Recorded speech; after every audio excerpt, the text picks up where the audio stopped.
Hey everybody, welcome to the Cardboard Cave. I want to do an unboxing here of an Unmatched game because I have recently gotten into Unmatched. Well, I've gotten into buying Unmatched and reading the rules and hoping I'm going to get to play some this weekend. Super quick, Unmatched is primarily a two-player, one versus one, like tactical skirmish game. But you do not need to care about war games or even be into that kind of game normally, because it's a super streamlined card-based game. And the name Unmatched comes from sometimes people in history, sometimes fantastical creatures, sometimes IPs going against each other that would normally never be in a match. For example, let's go and pull this off.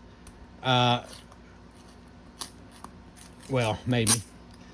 Robin Hood versus Bigfoot. Two legends that you never would expect to be against each other. That's the idea. But the cool thing about Unmatched is you can mix literally any character from anywhere in any of the boxes against any other character. This is a complete two-player game. You don't have to have anything else. But if you do have something else, you could take Robin Hood versus Sherlock Holmes, or Bigfoot versus the Genie. Little Red Riding Hood versus Dracula. Or Marvel characters versus whatever. They've done Jurassic Park, which unfortunately I think most of those are hard to find now, but I do not have any of those. They've done, what other IPs have they done? Jurassic Park, Marvel. There's a Buffy the Vampire set. They've not done Godzilla, unfortunately. I would love that. But what got me into it, Teenage Mutant Ninja Turtles is coming soon. I have it pre-ordered. And it's going to be a big box. And it's actually one you can play cooperatively. But the basic game is 2 players. But you can play 4 players. If you buy a set that has a board that supports 4 players, you can play team play 2 versus 2, or even just up to 4 players all against each other. But if you just buy like one of the smaller boxes, obviously you only have 2 figures, so it's 2 players. I did leave this sticker on at first. I know this doesn't apply to all of you, but there's a place called McKay's Used Books. And they're pretty awesome. Now I've heard they were even better back in the day. Like, they actually gave better trading credit and stuff, but I've enjoyed it because if you don't know, I have too many games. That's only one wall. There's a lot more. And some of these games I bought literally over 2 decades ago.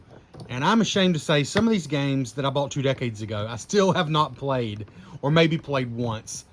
So I've been clearing some of them out. You know what? Life is short. Not to get morbid, but shelf space is limited. My shelves are full. I'm stacking games at this point, which is ridiculous. So I'll bring a couple totes full of games, a couple bags full of games. And I always get, frankly, more than I think I'm going to. Now, do I know what they're giving for each individual game? No. And it's probably better I don't know. Because there's probably some games they're giving $1 for that I'm like, man, I would have kept that for $1. But by the time it's all said and done, I've never paid a cent for anything I bought from there. Like this time, I got a couple of games. I got a Lego set. I got a toy for my son. And still walked away with $20 cash. Now, granted, I brought 2 big bags full of games. So I brought in a lot more than I left with. They were literally games that it's very likely I never would have touched. There was nothing in there that was great. But they don't just do board games. They do video games. They do ridiculous numbers of Blu-rays and DVDs. They do a ton of books. It's called McKay's Used Books. It's a huge bookstore. But also just collectibles, like Star Trek figures, Turtles figures, more Funko Pops than you can imagine. It's literally whatever people bring in.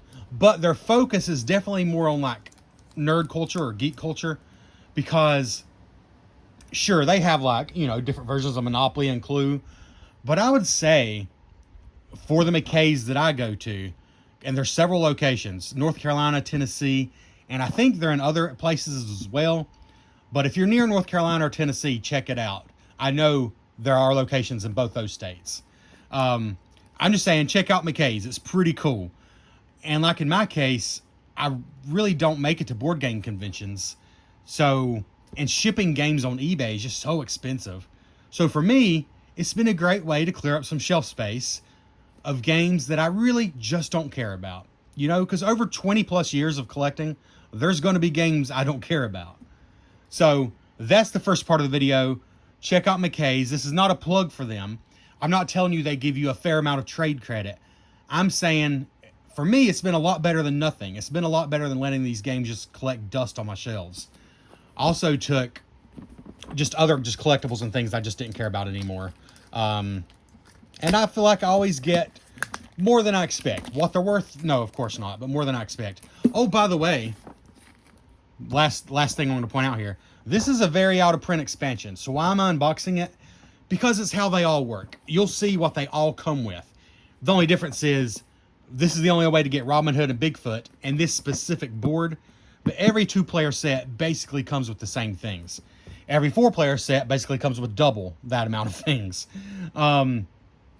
So this will give you a great idea of what you get in every small box of Unmatched, every 2-player box. If you're absolutely obsessed with Robin Hood and Bigfoot, then I'm sorry, I probably should not have put this video out, because this is an out-of-print set, which was another point. I paid 22 bucks at McKay's, and really I paid $0 because I had traded in other stuff for it. But I've not seen this go for less than 75 to 80 bucks on eBay new. I'm opening it because I want to play it. You know, I'm not going to turn around and sell it on eBay. But I was super happy to see it there. I wasn't specifically looking for this one, if I'm being honest. But I'm into Unmatched right now, and I was so delighted. Now, to be fair, okay, I'm going to shut up about McKay's, because I don't think I've titled this video McKay's, which is what it's been so far. The last thing about McKay's, some of the games feel wildly overpriced. They have Ticket to Ride, like basic, regular Ticket to Ride. And I think they charge 45 bucks, regardless of the condition. Like, there's some copies I've seen there that have pretty worn out boxes. So I assume the contents are sort of worn out too. And they're still charging 45 bucks for a used copy of Ticket to Ride. Yet this game, which retail for 30 when it's new, and it's totally out of print, was shrink wrapped for $21.99. I got another game that was shrink wrapped. Well, right here it is. I don't know if I'll do a video on it or not. It's a game I've had my own for a long time. Psychic Pizza Deliveries Go to the Ghost Town. $16.95 shrink wrapped. So the value varies wildly. You just gotta look. Excuse me. You just gotta look. It seems like very, very popular games like Ticket to Ride and Catan, they pretty much charge like $5 less than retail, which to me is not worth it for a used game.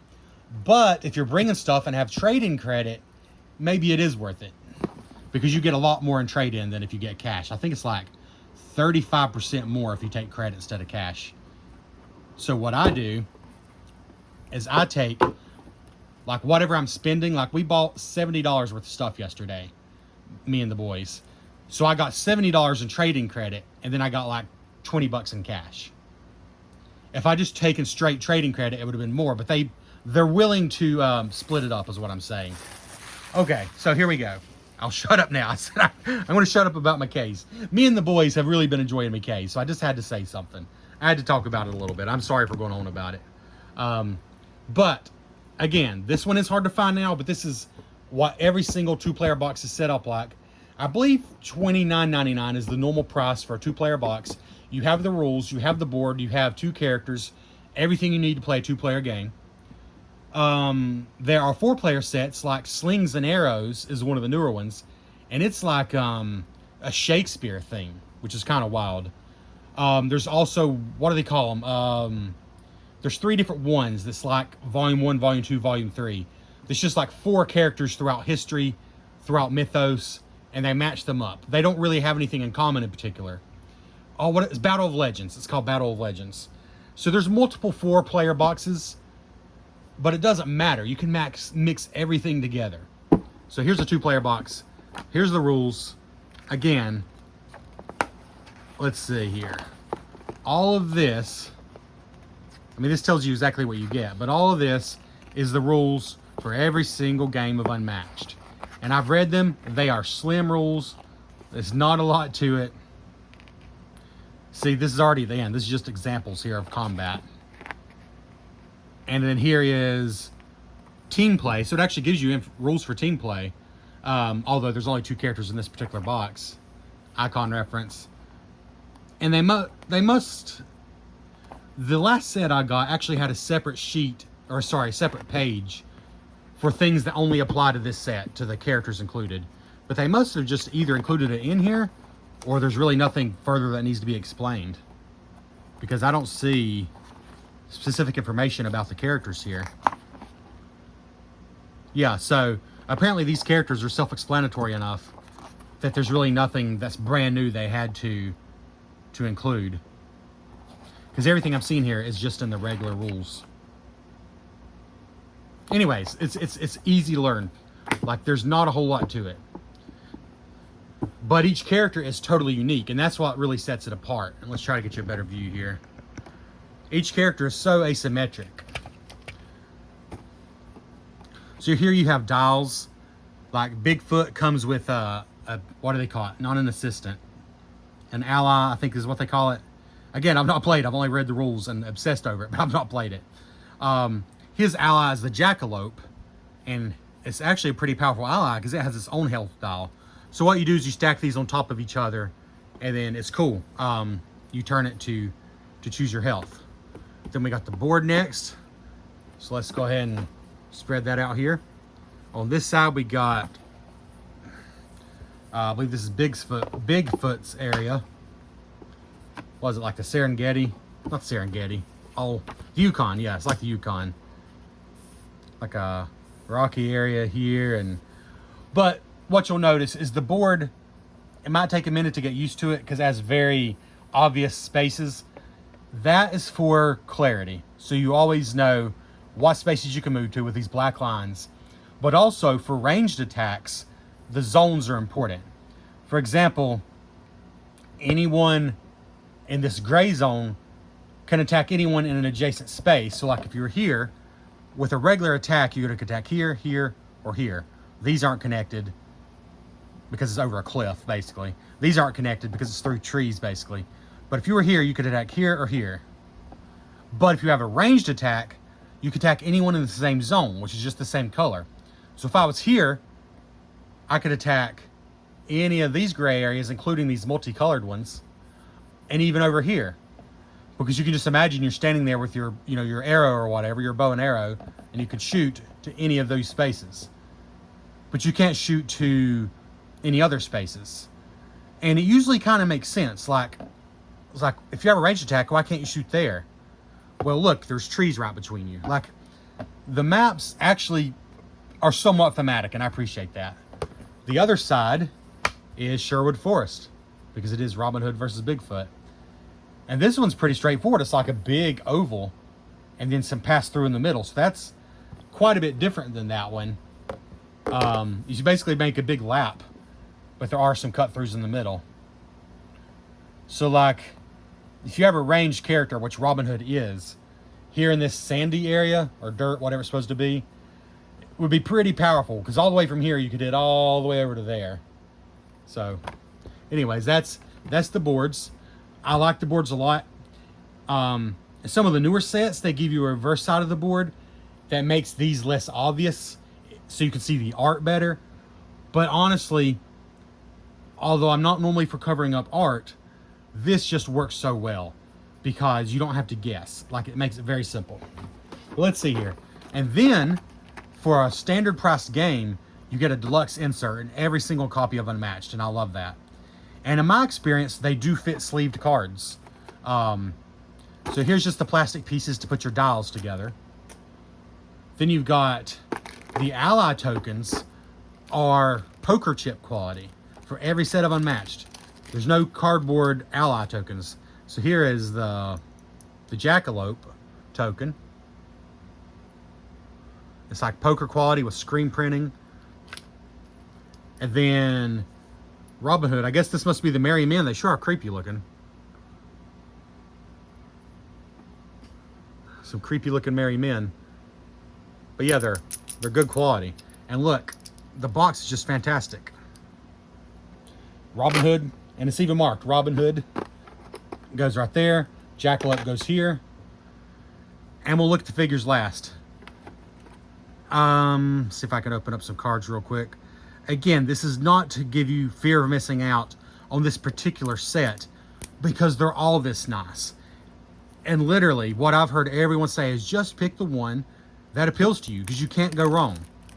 I've heard people say that they thought maybe the Buffy the Vampire Slayer set is the weakest. I think maybe just because a couple of the characters feel kind of weak. But overall, the general advice is get whatever appeals to you and is in print. Like I said, unfortunately, I would get at least one or two of the Jurassic Park sets, but I feel like they're hard to get. But they might come back. So you get a reference card, and then here is Bigfoot's deck. And real quick, this is, let's see, make sure I get it right. Yeah, attack. This is the defense symbol, obviously. And then this is called scheme. Scheme is just something you do immediately. Then attack and defense is pretty obvious.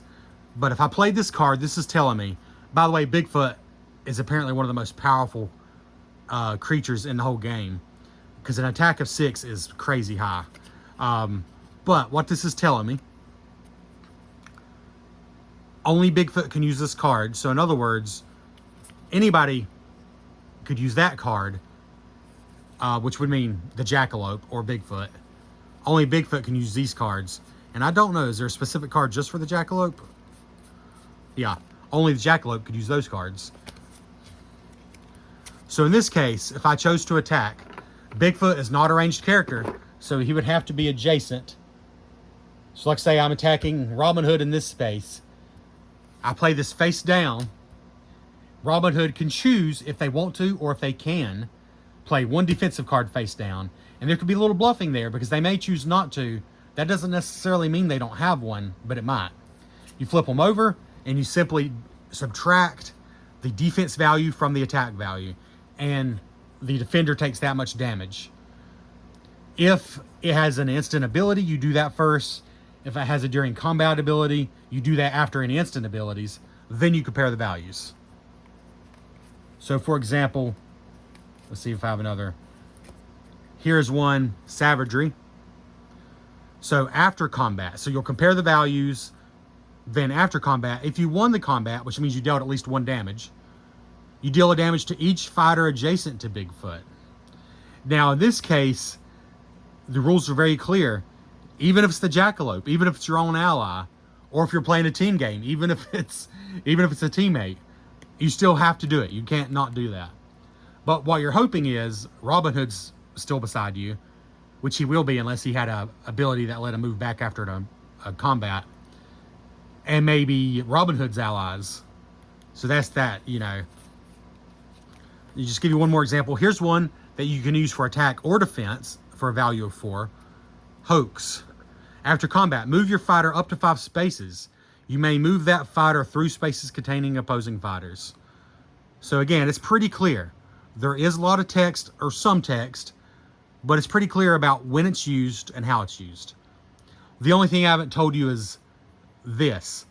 This is when you move, normally you have a movement value.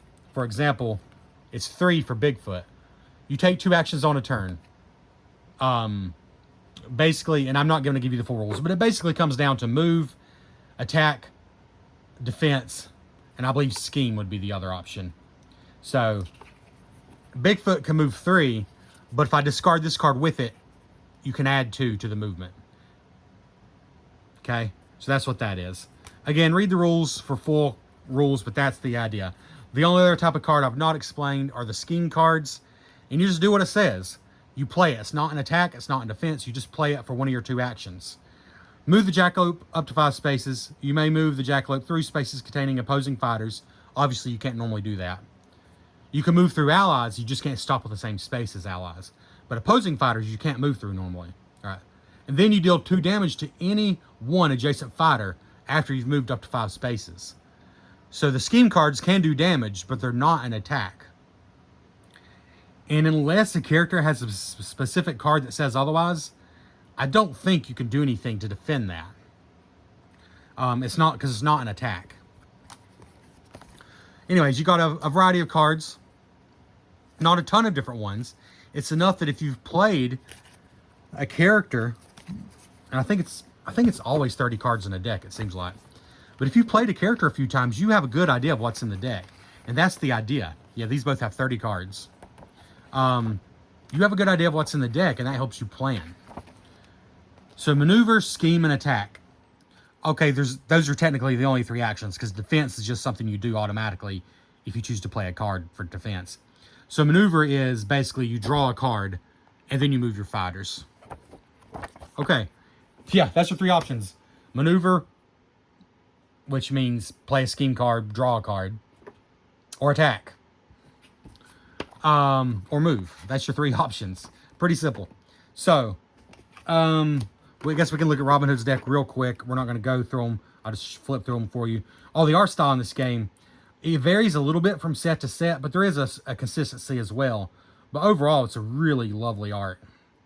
On the boards, on the cards. Okay, here we go. In fact, this isn't even the nicest I've seen. Like, this is actually one of the earlier sets, and like I have the Sun's Origin set, which is like a feudal Japan theme, and I think the art on it is probably even better. But here's the Robin Hood cards. So he only has a movement of 2, but he's ranged, which means exactly what I told you earlier. You can shoot any colored space. It's the same color as the one you're standing in.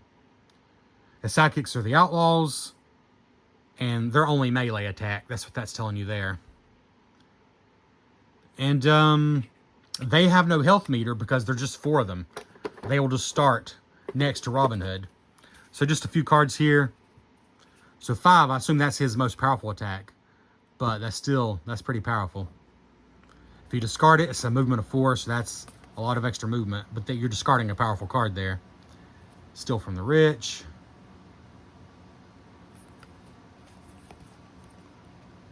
Disarming Shot. Piercing Shot, Defenders of Sherwood, Highway Robbery, Ambush, Snark, Wily Fighting, Feint. So like this could be an attack or defense, and it immediately cancels all effects on your opponent's card. So the only way that's not going to happen is if both cards played have an immediate effect. It's always the defenders that gets to go first. But otherwise, you're going to cancel any effects on their cards.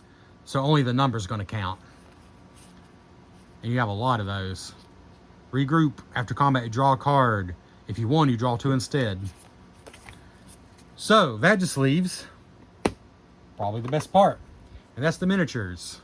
Let's see if we can zoom in a little here. So, first thing. Yes, they have a wash on them. Yes, that is awesome. Yes, this is a standard price game. Again, it's 25 or 30. I can't remember which it is. It might be 25 actually for the basic sets, the 2-player sets. I believe it's 40 now for the... So it must be 25. Yes, it's 25 for the 2-player sets. It's 40 for the 4-player set. Or you can get like the Tales to Amaze set for I think 50, but it includes 4 heroes plus all the rules you need and everything you need for a cooperative game. So that's pretty cool. You have these removable bases. Well, I'm just gonna leave it on because it's already on there. But you can remove them, but it just lets you know what color you are. But yeah, really, honestly, very nice miniatures. And the wash makes the details pop, which is awesome. And so, like, to start the game, I think the younger player puts out first, but there's a 1 and a 2. So one of you is going to start in the 2, and one of you is going to start in the 1. And I believe your allies have to start adjacent to you, so...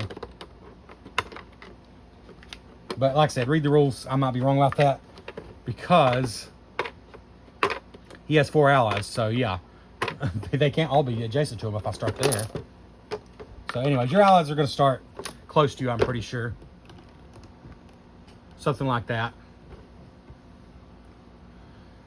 But then we have Bigfoot.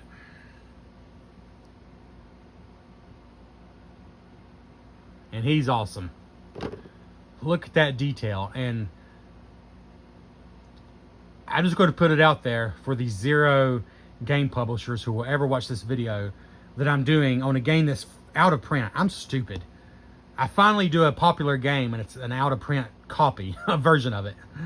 But anyways, if any publishers do watch this, I'll put my vote in. I'm willing to pay a few extra bucks. If there's a lot of miniatures, I'm willing to pay, 10 extra bucks. Maybe more if it's, a huge miniatures game. To have a wash like this. Because, man, if this was just a gray miniature, you just would not see all this detail. Sure, it would be better if it was fully painted. But that's unrealistic. This is awesome. And Unmatched does this for all their figures. So there's the one. So like if he started there, his ally, Jackalope, would maybe start there. And then you'd each get your deck of cards and shuffle, of course. And follow any other setup instructions. I think you get a couple cards to start with. Honestly, don't remember. It's probably 5. I know the hand limit is 7. And I think you start with 5. And you're pretty much ready to go.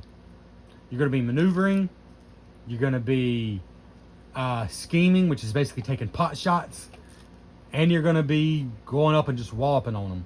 Playing a little bit of a game of cat and mouse. Playing an attack card, playing a defense card, comparing. Seeing if any funny business happens. Then just comparing the values. But the fact that each character has their own deck that is so different from any other deck. And tries very hard, from what I've seen from the sets I've got, tries very hard to be thematic for that character. And that's what sets this game apart. Is it really does seem to try hard to be thematic based on the character you've picked. So you've got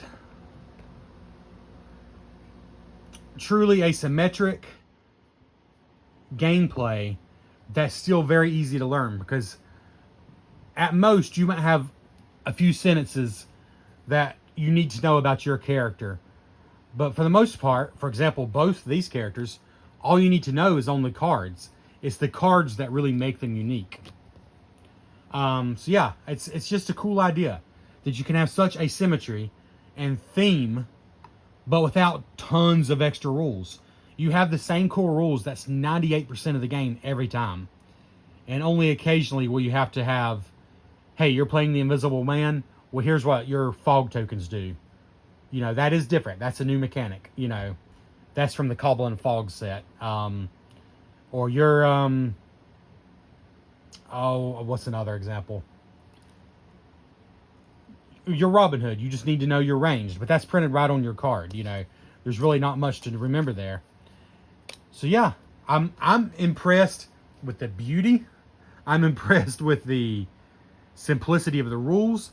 I'm impressed with the quality of the components for what, again, is, I think, a $25 box. Again, this one's super hard to find now, but don't worry about it. If you are a Bigfoot believer, like a true Bigfoot fanatic, or a Robin Hood obsessive, then sure, maybe it's worth hunting this set down. But otherwise, no, just go pick another set that's in stock. Because what I'm showing you here is basically how they all work. Like I said, the only twist is the Tales to Amaze set. It's called Unmatched Adventures. And the Teenage Mutant Ninja Turtle set, which is supposed to come out maybe September. I wouldn't be surprised if it's pushed back later. It's also going to be a cooperative set. But you can still buy those sets to just play matches, just like this. But they also include a cooperative game. That's the twist on those. But it all works together. Up to this point, including the cooperative sets, Every single character is meant to be able to battle any other character. And any character can be used in the cooperative set. Now, there might be a few things there that are less helpful because a lot of these decks, you know, maybe want to apply. Some of the cards want to apply. Everything want to apply in the cooperative game. But it still works. So, yeah, it's just a very mix and match thing. It does remind me of Marvel United, but I think the big difference here is Marvel United is essentially a completely cooperative game. I know there's like one versus all matches and stuff, but it's basically a cooperative game. And there are differences between each hero, but there's just so many. I don't think the difference is always huge between the different heroes. The big difference here is this is basically a competitive game. It's a mano. And each character is just hugely different. I think that's the biggest difference here. This is ultimately a battle skirmish game. Marvel United is ultimately a cooperative game. They both are focused on the card play, and there are similarities, but I do think they're very different. So if you've made that comparison in your head, I don't think it's a matter of them being too similar. Anyways, I'm just rambling at this point. I'm not sure what to title this video. This has been an introduction to McKay's used books. If you happen to live near one, I think you might want to check it out. This is an introduction to Unmatched and to Bigfoot versus Robin Hood. Anyways, thanks for checking out the Cardboard Cave. If you wouldn't mind hitting a like on this video, if you somehow made it this far, then you didn't hate it. So for the two of you that made it this far, if you would hit the like button, that would be awesome. And we appreciate you. We'll catch you next time on the Cardboard Cave.